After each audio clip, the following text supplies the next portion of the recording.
나이가 들수록 마음 둘 곳이 더 중요해집니다.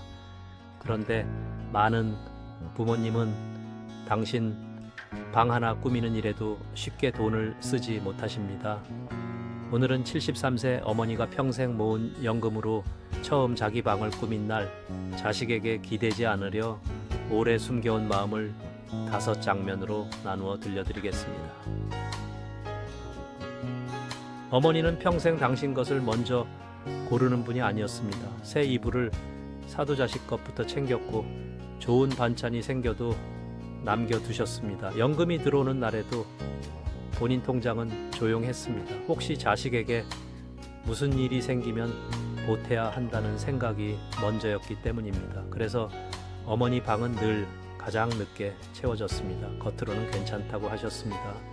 나는 방이 작아도 된다. 나는 있는 거 쓰면 된다. 그렇게 웃으며 넘기셨습니다. 하지만 낡은 장판 끝이 들뜨고 오래된 스탠드가 깜빡일 때마다 마음 한쪽이 내려앉으셨습니다. 불편해서가 아니라 평생 자신을 마지막 순서에 두고 산 버릇이 너무 깊어졌던 것입니다. 자식들은 어머니가 검소한 줄만 알았습니다. 아끼는 성격이라 그러신가 보다 생각했습니다. 그런데 검소함과 포기는 다릅니다. 어머니는 쓰지 않은 것이 아니라 혹시라도 기대는 사람처럼 보일까봐 스스로를 계속 줄이고 계셨습니다. 그 마음은 겉으로 잘 드러나지 않아 더 오래 숨어 있었습니다. 어느 날 어머니는 서랍 깊은 곳에서 통장 하나를 꺼내셨습니다. 누구에게 자랑하려는 표정은 아니었습니다. 오히려 조금 미안해 보이셨습니다. 평생 모은 연금이었습니다. 큰 돈은 아니었지만 함부로 쓸 수 없어서 오래 묶어둔 시간의 무게가 보였습니다. 자식에게 손 벌리지 않겠다는 다짐이 그 안에 고스란히 쌓여 있었습니다. 그날 어머니는 처음으로 이런 말씀을 하셨습니다. 나도 내 방다운 방에서 한번 살아보고 싶다. 아주 짧은 말이었지만 그 안에는 수십 년의 미움이 들어 있었습니다. 갖고 싶었던 것은 비싼 가구가 아니었습니다. 조용히 책 읽을 자리, 편히 기대 앉을 의자, 밤에 눈 편한 조명처럼 누구에게도 설명할 필요 없는 작은 존중이었습니다. 자식들은 그제야 알았습니다. 어머니가 돈이 없어서가 아니라 당신에게 써도 되는 돈이라고 스스로 허락하지 못하고 계셨다는 사실을 말입니다. 부모 세대에게 연금은 생활비이기도 하지만 마지막 자존심이기도 합니다. 그래서 그 통장을 꺼낸 날은 단순히 소비를 결심한 날이 아니라 내 삶을 나도 돌보겠다고 마음먹은 날이었습니다. 방을 꾸미는 일은 생각보다 소박했습니다. 벽지색을 다시 보고 오래된 커튼을 바꾸고 침대 옆에 조명을 놓는 정도였습니다. 그런데 이상하게도 방 안 공기가 달라졌습니다. 물건 수가 늘어서가 아니었습니다. 이제야 이 방에 주인이 생긴 느낌이 들었기 때문입니다. 어머니도 들어가 앉아서 한참 아무 말 없이 둘러보셨습니다. 가장 먼저 달라진 것은 표정이었습니다. 어머니는 방에 들어갈 때마다 문턱에서 잠깐 멈추셨습니다. 마치 남의 집을 조심히 들어가는 사람처럼요. 그런데 며칠 지나자 걸음이 달라졌습니다. 오늘은 여기 앉아 차를 마셔야겠다. 이불은 이렇게 펴야겠다. 그런 작은 선택이 생겼습니다. 자기 공간이 생기면은 사람은 다시 생활을 시작하게 됩니다.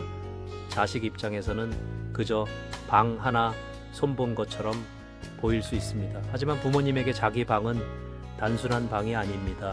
누구 눈치 보지 않고 쉬는 자리고 하루를 정리하는 자리이며 내가 아직 내 삶의 주인이라는 증거이기도 합니다.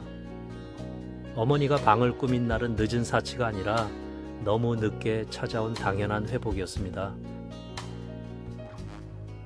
며칠 뒤 어머니는 조용히 이런 말씀을 하셨습니다. 늙으면은 가장 무서운 게 돈이 아니라 눈치라고요.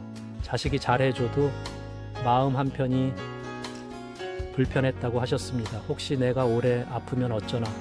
혹시 내가 더 기대게 되면은 저 아이들 삶이 무거워질까? 그런 생각이 자꾸 드셨던 것입니다. 그래서 필요한 것도 덜 말하고 아픈 것도 조금 숨기셨습니다. 부모는 자식에게 짐이 되고 싶지 않아서 더 조용해집니다. 자식은 부모가 말하지 않으니 괜찮은 줄 압니다. 이 사이에 오해가 쌓입니다. 어머니가 연금으로 자기 방을 꾸민 일은 그래서 더 의미가 큽니다. 누군가에게 받는 삶이 아니라 아직은 내 힘으로 내 자리를 만들 수 있다는 안심을 스스로에게 주는 일이었기 때문입니다. 그리고 숨겨온 속마음은 의외로 단순했습니다. 나는 너희에게 기대지 않으려고 산 게 아니라 너희가 미안해 하지 않게 살고 싶었다는 것이었습니다. 그 말 앞에서 자식들은 오래 울었습니다. 부모의 사랑은 크게 티 나지 않습니다. 대신 자신을 줄이는 방식으로 오래 남습니다. 그래서 우리는 뒤늦게 알아차리고 더 미안해집니다. 그날 이후 자식들은 효도의 기준을 다시 생각하게 되었습니다. 비싼 것을 사드리는 것보다 먼저 필요한 것은 부모가 스스로 선택할 수 있는 자리를 지켜드리는 일이었습니다. 부모님께 계속 받기만 하시라고 말하는 것이 꼭 사랑은 아닙니다. 때로는 당신 돈으로, 당신 취향으로 당신 생활을 꾸릴 수 있게 존중하는 것이 더 큰 배려가 됩니다. 노후 준비는 통장, 숫자만의 문제가 아닙니다. 내 공간이 있는지, 내 결정이 남아있는지, 내 취향을 아직 말할 수 있는지가 함께 중요합니다. 연금은 그래서 단순한 생활비가 아닙니다. 부모 세대에게는 자립의 언어이자 마지막까지 나답게 살기 위한 울타리가 되기도 합니다. 그 울타리를 함부로 대신 세워드리려 하기보다 무너지지 않게 곁에서 지켜보면 좋겠습니다. 어머니 방은 화려하지 않았습니다. 하지만 그 방 안에는 처음으로 어머니 자신이 놓여 있었습니다. 그 사실 하나로 집안의 공기도 달라졌습니다. 자식들은 더 이상 죄책감으로 효도하려 하지 않았고 어머니도 미안함으로 살아가려 하지 않으셨습니다. 서로를 덜 미안하게 하는 거리, 그게 어쩌면 가장 건강한 가족의 모습일지 모릅니다. 혹시 부모님이 유난히 아끼기만 하신다면 정말 돈을 안 쓰고 싶어서인지 한 번 더 살펴보셔도 좋겠습니다. 혹시 본인을 위한 지출에 늘 미안해 하신다면 그 마음 뒤에 어떤 두려움이 있는지 조용히 들어보시면 좋겠습니다. 그리고 어르신들께도 말씀드리고 싶습니다. 내 삶을 위한 작은 선택은 이기적인 일이 아닙니다. 그것은 남은 시간을 단정히 지키는 일입니다.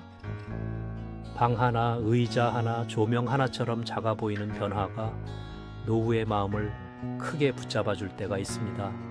몸을 돌보는 일만큼 마음이 편히 머무를 자리를 만드는 일도 중요합니다.